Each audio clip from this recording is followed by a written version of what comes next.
Together, we'd catch our reflections in long windows, those slim, agile strangers gliding to the next block. But when I thought about my last month in Los Angeles, of the night I had driven across the city, mad with fear, and climbed into my ex's empty bed and put on his missing girlfriend's clothes, it made me curl into a tight ball inside. Who was that Maggie? And how had she become so unhinged, so obsessed and reckless? I didn't want to meet her gaze in the mirror, yet I knew her well. That Maggie had been inside me for a long time, ever since a freezing spring years ago when a young woman's body had washed up on a Vermont lakeshore. The third day I was home, I drove past the bay where my source had been murdered, and my neck ached all the way down to my fingertips, as if I had been holding myself rigid for hours. One cool night in May, not long after, I found myself in the same bed where I had slept as a teenager, tossing, awake. I had to face down that other Maggie, and I wasn't sure I was strong enough to confront her alone, so far away. At 3 a.m, I rose and went to my parents' study, quietly closing the door to cover the whistle of their dial-up modem. My fingers typed an online classified ad for my Hollywood Courtyard bungalow, offering it as a cheap sublet until September. By morning, I had 50 applicants. At least 10 seemed polite, reliable, and incredibly desperate. "I drove by your bungalow and it's so cute. It looks lonely, too. I'll take great care of it."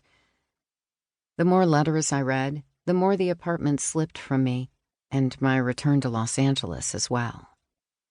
I'd had my shot at L.A. Maybe it was time to give someone else a chance. Maybe I wasn't cut out for the city on my own. I had only ventured there because my ex had accompanied me. The next day, I sublet my bungalow to a couple who were uprooting from Boston and wanted a soft landing.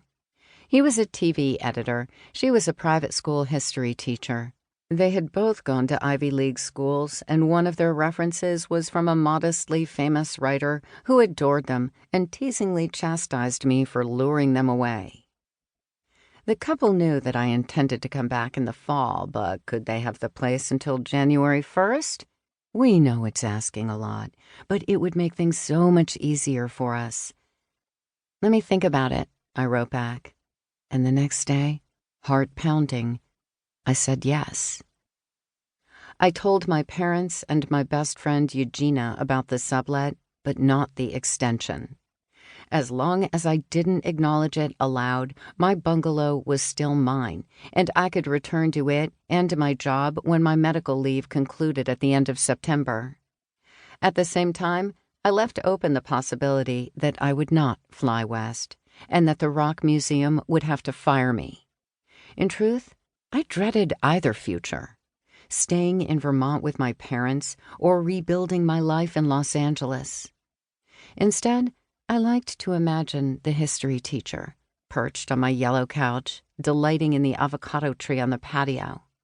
She might even start gardening a little, setting out terracotta pots of basil and cherry tomatoes, glorying in her first California sunshine. I talked to Eugenia once or twice a week that summer, catching up on museum gossip and relating my mother's perplexingly animated engagement with my hometown solid waste committee. We laughed a lot and kept things light. Still, it felt like someone was laying down more miles between us every time we spoke. When Eugenia asked me one warm August day when I was returning, I said the same thing I'd always said, late September.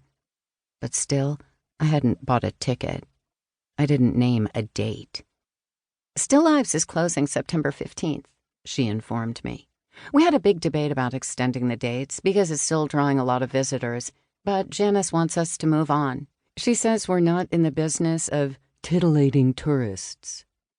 I laughed at Eugenia's imitation of our museum leader's deep, brusque voice, but it was hard to imagine our crew taking down the paintings of murdered women, hanging them on racks in our crowded storage room, shrouded by cloth.